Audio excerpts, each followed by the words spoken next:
Hello students, welcome in my YouTube channel. मैं प्रवेश कुमार आप सबके अपने चैनल इंग्लिश विद प्रवेश में मोस्ट वेलकम करता हूं और आशा करता हूं मेरे एफर्ट्स, मेरे कंटेंट्स आपकी लाइफ में नॉलेज इंप्रूवमेंट में काफ़ी यूजफुल और बेनिफिशियल प्रूव होंगे। So students, come to the point पर आते हैं, डिस्कस करते हैं important questions and answers of the 6th chapter the Browning version. आपने मेरा पूरी वीडियो वॉच किया होगा स्टूडेंट्स, तो उसमें मैंने ब्रीफिंग पर डिस्कस किया था, यानी कि brief introduction to the chapter. तो सबसे पहले आप उस वीडियो को वॉच कीजिएगा। उस वीडियो को समझने के बाद डेफिनेटली आपको ये वीडियो समझ आएगी। यदि आप चाहते हो कि वीडियो आपको प्रॉपर्ली समझ आए स्टूडेंट्स, तो प्लीज़ इसको starting to ending intensely watchful and constantly watch कीजिएगा। एट लास्ट यदि आपको लगे कि ये वीडियो आपको प्रॉपर्ली समझ आ गई है, आपकी स्ट्रॉन्ग ग्रिप इस वीडियो पर बन गई है, तो प्लीज़ इसको ज़्यादा से ज़्यादा लाइक कीजिएगा, ज़्यादा इसको शेयर कीजिएगा और सब्सक्राइब करना बिल्कुल ना भूलिएगा। और सब्सक्राइब के साइड में जो बेल आइकन उसको प्रेस कर दीजिएगा, ताकि हर रोज़ आने वाली नोटिफिकेशन आपको बिल्कुल सही टाइम पर मिल जाए। सो स्टूडेंट्स, टाइम को वेस्ट ना करते हो, please come to the point पर आते हैं, डिस्कस करते हैं important questions and answers of the 6th chapter the Browning version. First question, comment on the attitude shown by Taplow towards Crocker Harris. यानी कि टेप्लो का जो एटीट्यूड है, जो दृष्टिकोण है उसके टीचर क्रॉकर हैरिस के प्रति, उस पर टिप्पणी कीजिए स्टूडेंट्स। यानी कि किस प्रकार का एटीट्यूड है स्टूडेंट का, टेप्लो का अपने टीचर के प्रति, जो इसमें दिखाया गया चैप्टर में, उस पर आपको टिप्पणी करनी है। राइट आंसर देखिएगा, टेप्लो इज क्रॉकर हैरिस स्टूडेंट्स। टेप्लो जो है वो क्रॉकर हैरिस का विद्यार्थी है। अभी देखिएगा, अगर लास्ट में एस होता है तो फिर एपोस्ट्रोफे के बाद दोबारा एस नहीं लगाते हैं। एपोस्ट्रोफे का मतलब होता है पॉजेसिव काम करना, यानी कि का, के, की। ओके, तो टेप्लो जो है वो क्रॉकर हैरिस का विद्यार्थी है। ओके, तो इसमें देखिएगा, Crocker is a very strict teacher. Crocker एक बहुत ही सख्त अध्यापक है, but he has his on principles. लेकिन उसके अपने खुद के कुछ नियम है, कायदे कानून है, कुछ सिद्धांत है उसके। He is true to his duty. वह अपने कर्तव्य के प्रति सच्चा है, निष्ठावान है। It is the last day of the term, यानी कि यह जो है आखिरी दिन है उसका क्लास में, उसके बाद वो स्कूल छोड़ देगा। ओके, जैसे मैंने आपको स्टोरी में भी बताया है कि ये इसमें मेंशन नहीं किया गया है कि वो वहाँ से माइग्रेट हो रहा है, ट्रांसफ़र हो रहा है, या फिर वो रिलीव हो रहा है। ओके, और ये मैटर भी नहीं करता है, जितना इसमें बताया गया उसी पर हमें डिस्कस करना चाहिए। तो वो आखिरी दिन है, उसके बाद वो स्कूल छोड़ देगा। कौन? मिस्टर क्रॉकर हैरिस, उसकी लास्ट क्लास है। उसके बाद देखिए, Crocker is going to leave the school for good. Crocker उसके बाद सदा के लिए स्कूल छोड़ने जा रहा है। फॉर गुड का मतलब यहाँ कोई अच्छे के लिए नहीं होता, ये एक एडवर्ब फ्रेज है स्टूडेंट्स। फॉर गुड का मतलब होता है हमेशा के लिए, सदा के लिए। सदा के लिए वो स्कूल छोड़ने जा रहा है। Okay, yet he gives Taplow extra work. Yet फिर भी, ही गिव्स वह देता है टेप्लो को एक्स्ट्रा वर्क, अतिरिक्त काम, टू डू करने के लिए। ही डज सो, वह ऐसा करता है, बिकॉज क्योंकि टेप्लो हैड मिस्ड ए डे, क्योंकि टेप्लो ने एक दिन क्लास मिस की थी। ड्यूरिंग द वीक, सप्ताह के दौरान। फॉर बीइंग इल, यानी कि बीमार होने के कारण सप्ताह के दौरान उसने एक दिन छुट्टी की थी और क्लास मिस हो गई थी उससे। इसी वजह से मिस्टर क्रॉकर हैरिस ने टेप्लो को एक्स्ट्रा वर्क दिया है और लेट तक वहाँ रोके रखा है स्कूल में। इट माइट साउंड, साउंड यहाँ एक वर्ब का काम करता है स्टूडेंट्स। साउंड वैसे नाउन भी होता है, जैसे ध्वनि होती है, आवाज़ होती है, लेकिन जैसे मैंने बोला कि एक सेंटेंस आपको बताता हूँ कि ही साउंड्स टू बी ऑनेस्ट, वह सुनने में ईमानदार लगता है। यानी कि साउंड्स, ही साउंड्स प्रेजेंट इंडेफिनिट, ही के साथ एस, तो साउंड यहाँ पर काम कर रही है। तो साउंड का मतलब क्या है? सुनने में लगना। ओके, तो ही साउंड्स टू बी ऑनेस्ट, वह सुनने में कैसा लगता है? ईमानदार लगता है। तो इसने कहा इट माइट साउंड, ये माइट जो आपका मोडाल है, तो यहाँ कोई ऐसे ऐसा नहीं लगेगा। तो इट माइट साउंड क्रूअल, वह सुनने में लगता है, इस तरह की बातें उसकी हम सुनते हैं तो लगता है क्रूअल, काफ़ी क्रूर लगता है इस तरह से वो। ऑन क्रॉकर हैरिस पार्ट, यानी क्रॉकर हैरिस के पार्ट पर ये सब कुछ ऐसा लगता है हमको, हम सुन रहे हैं जो इसके अंदर, कि वो बहुत ही क्रूर है, काफ़ी निर्दयी है। टू डिटेन, डिटेन का मतलब होता है रोके रखना, ये वर्ब है। Taplow while all other students have gone, यानी कि जबकि अन्य सभी विद्यार्थी चले गए हैं उसके बावजूद भी उसको वहीं पर रोके हुए हैं। तो इस पार्ट पर हमको लगता है कि मिस्टर क्रॉकर हैरिस काफ़ी सुनने में कैसे लगते हैं? वो क्रूल, यानी कि ये बात हम जो पढ़ रहे हैं, सुन रहे हैं, तो इन बातों से हमको क्या लगता है कि वो काफ़ी क्रूल पर्सन है, काफ़ी निर्दयी हैं। बाकी से बच्चे जा चुके हैं, उसको वहीं पर रोके हुए हैं। Most teachers tell the students, अधिकतर जो अध्यापक है वो विद्यार्थियों को बताते हैं अबाउट देयर रिजल्ट, उनके परिणाम के बारे में। Before the head master declares it, यानी कि हेड मास्टर के डिक्लेयर करने से पहले जो बाकी टीचर्स हैं वो अपने बच्चों को उनका परिणाम बता देते हैं, रिजल्ट डिक्लेयर कर देते हैं। But Crocker never does that, किंतु क्रॉकर ऐसा काम नहीं करता है। He is a man of principles, वह एक सिद्धांतवादी व्यक्ति है, यानी कि वो एक सैद्धांतिक पर्सन है, उसके अपने कुछ रूल रेगुलेशन, कायदे कानून हैं। टेप्लो इज़ ए लिटिल बॉय, टेप्लो एक छोटा सा लड़का है। बट ही अंडरस्टैंड्स, किंतु वह समझता है, ऑल दिस, किंतु वह यह सब समझता है। He has all respect for his teacher, वह अपने अध्यापक का पूरा सम्मान करता है। He is afraid of him, वह उससे डरता है, but he does not dislike him, किंतु वो उसको नापसंद नहीं करता।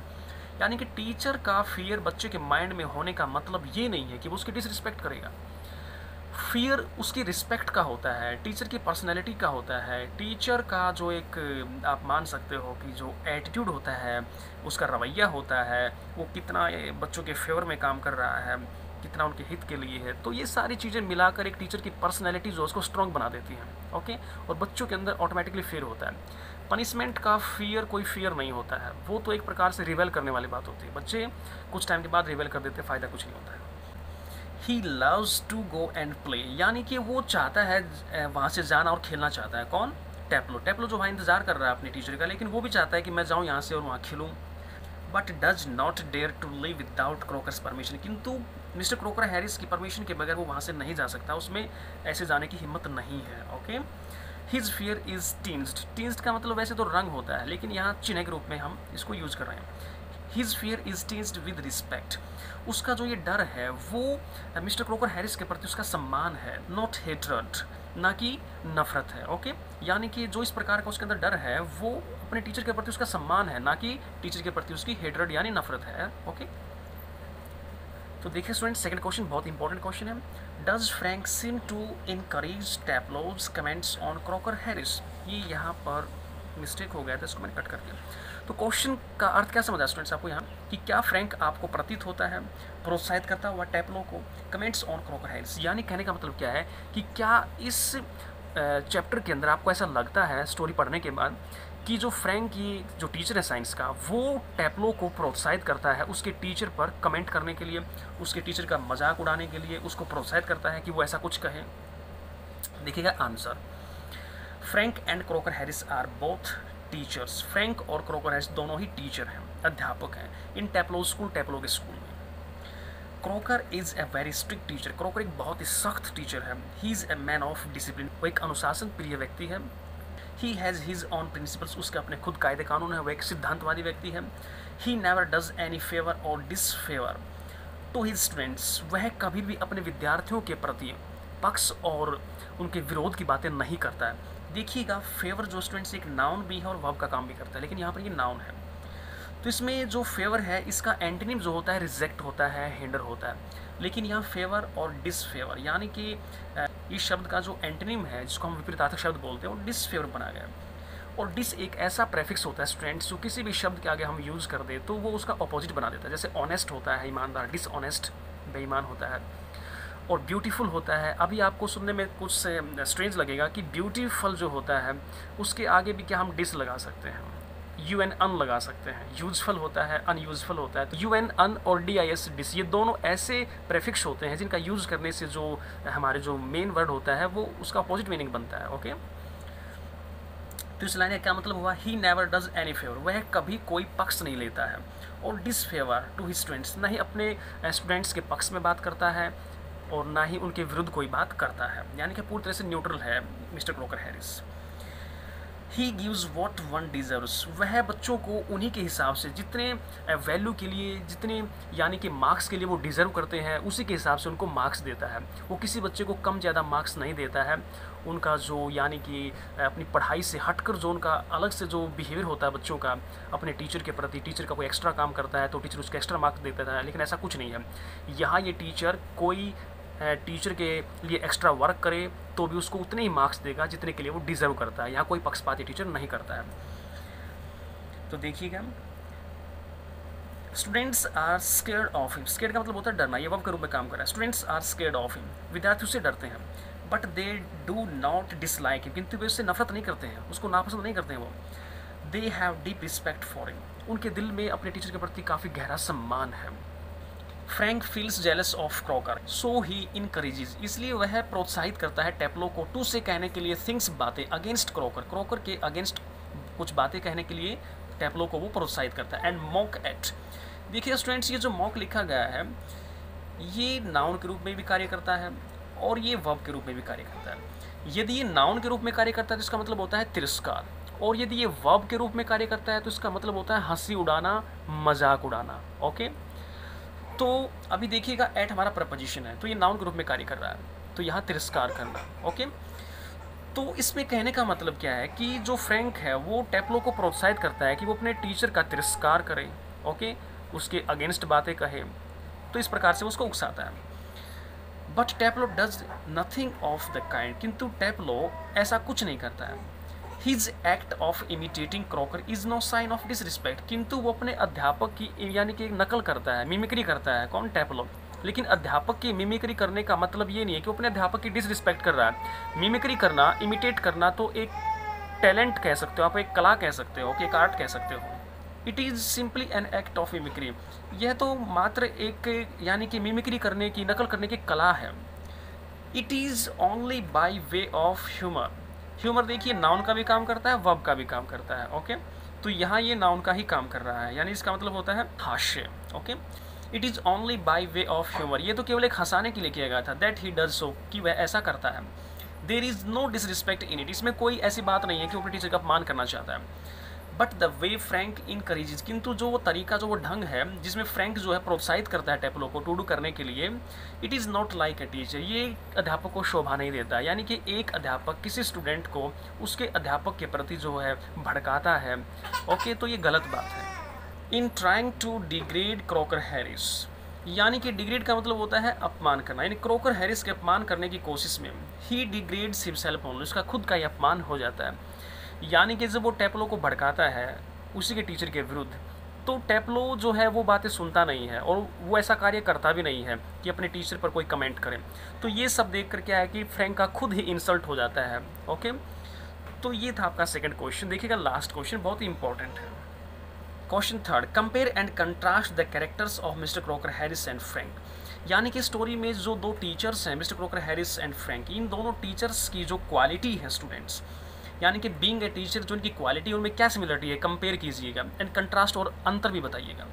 आंसर देखिए, Crocker Harris and Frank are both teachers in Taplow school, Crocker Harris और जो फ्रैंक है दोनों ही टेप्लो के स्कूल में टीचर हैं। But they are poles apart in their characters, किंतु दोनों ही अपने आप में अलग हैं। दोनों की जो क्वालिटी, जो नेचर है बीइंग ए टीचर, वो काफ़ी डिफरेंट है।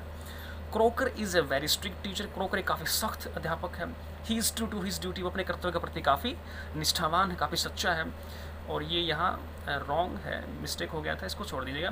He never does any favour और डिसफेवर टू हिज फ्रेंड्स, वह कभी भी अपने विद्यार्थियों के ना तो पक्ष में ना ही उनके विरुद्ध बात करता है। जो जिस चीज़ के लिए डिजर्व करता है उसको उतना ही मिलता है, okay. On the other hand, दूसरी तरफ, Frank is not true to his duty, Frank जो अपने कर्तव्य के प्रति सच्चा भी नहीं है, ओके। ही टीचेज साइंस, वो साइंस पढ़ाता है हालांकि, लेकिन फिर भी वो अपने ड्यूटी के प्रति ट्रू नहीं है। He himself does not like, वह खुद भी पसंद नहीं करता द सब्जेक्ट, उस सब्जेक्ट को, उस विषय को। ही टीचेज, यानी कि वो टीचर कभी भी अपने ड्यूटी के प्रति ट्रू नहीं हो सकता। जो टीचर जिस सब्जेक्ट का टीचर है वो खुद उस सब्जेक्ट को पसंद ना करता हो, तो बच्चों को क्या सिखाएगा।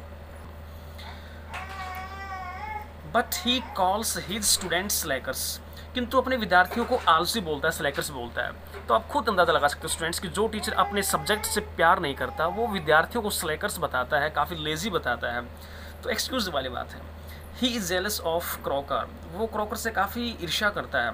ही इंक्रीजेज टेप्लो, वो टेप्लो को प्रोत्साहित करता है टू से कहने के लिए थिंग्स, कुछ बातें, अगेंस्ट क्रॉकर, यानी कि उसी के टीचर के विरुद्ध वो उसको भड़काता है टेप्लो को। एंड मोक एट हिम, और उसका मजाक उड़ाने के लिए, हंसी उड़ाने के लिए, तिरस्कार करने के लिए उसको कहता है। ई डज नॉट बिहाव, देखिए स्टूडेंट्स यहाँ बिहाव जो होता है, बिहाव का मतलब होता है योग्य होना, ओके। तो इट डज नॉट बिहाव, यानी कि ये योग्य नहीं है। A teacher to encourage a student against another teacher, यानी कि वो टीचर एक टीचर कहलाने के योग्य नहीं होता जो टीचर किसी विद्यार्थी को दूसरे टीचर के प्रति भड़काए, ऑलराइट। यानी कि आप ये मान लीजिएगा एक स्कूल में काफ़ी टीचर्स हैं और एक टीचर यदि दूसरे टीचर के विरुद्ध किसी बच्चे को भड़काता है तो वो टीचर कहलाने के योग्य नहीं होता है, ओके। तो फ्रैंक ऐसा ही काम कर रहा है इसमें। In trying to degrade Crocker Harris, यानी क्रॉकर हैरिस को अपमानित करने की कोशिश में ही डिग्रेड्स हिमसेल्फ ओनली, वो केवल खुद ही अपमानित हो जाता है। यानी कि दूसरे को हम यदि बुरा साबित करने की कोशिश करते हैं तो फिर डेफिनेटली ये नेचुरल प्रोसेस है स्टूडेंट्स कि खुद का ही इंसल्ट होता है, ओके। इसलिए हमें अपने काम पर फोकस करना चाहिए, ना कि दूसरों के जो फॉल्ट्स हैं उनको फाइंड आउट करना चाहिए। तो स्टूडेंट्स ये इस क्वेश्चन से यानी कि सेकंड क्वेश्चन और थर्ड क्वेश्चन में काफ़ी सिमिलरिटी है, काफ़ी स्टेटमेंट्स मैच करती हुई है, क्योंकि क्वेश्चन की स्टेटमेंट में हल्का सा डिफरेंस है लेकिन जो आंसर है वो काफ़ी सिमिलर ही है। तो ये टेक्सुअल बेस्ड क्वेश्चन है, इसी प्रकार का क्वेश्चन आपके फाइनल पेपर में आने वाला है। इस चैप्टर में से इन क्वेश्चन से अलग कोई क्वेश्चन नहीं आएगा। यदि कोई शॉर्ट आंसर टाइप क्वेश्चन आता है तो फिर आप ये जान लीजिएगा कि इन्हीं में से वो शॉर्ट बनाया जाएगा, और वर्ड लिमिट के हिसाब से आपको लिखना है। जितने मार्क्स का पूछ जाए उतना ही मार्क्स का आपको उसमें वर्ड लिमिट रखनी है। ओके, तो आशा करता हूँ आपको प्रॉपर्ली समझ आ गया होगा। फिर भी कोई डाउट स्टूडेंट्स तो कमेंट बॉक्स की फैसिलिटी आपके पास, आप उसमें अपने कमेंट्स में अपने डाउट ले सकते हो। Okay, so thanks for watching this video, thank you very much, take care, keep studying, keep enjoying, bye guys and best of luck.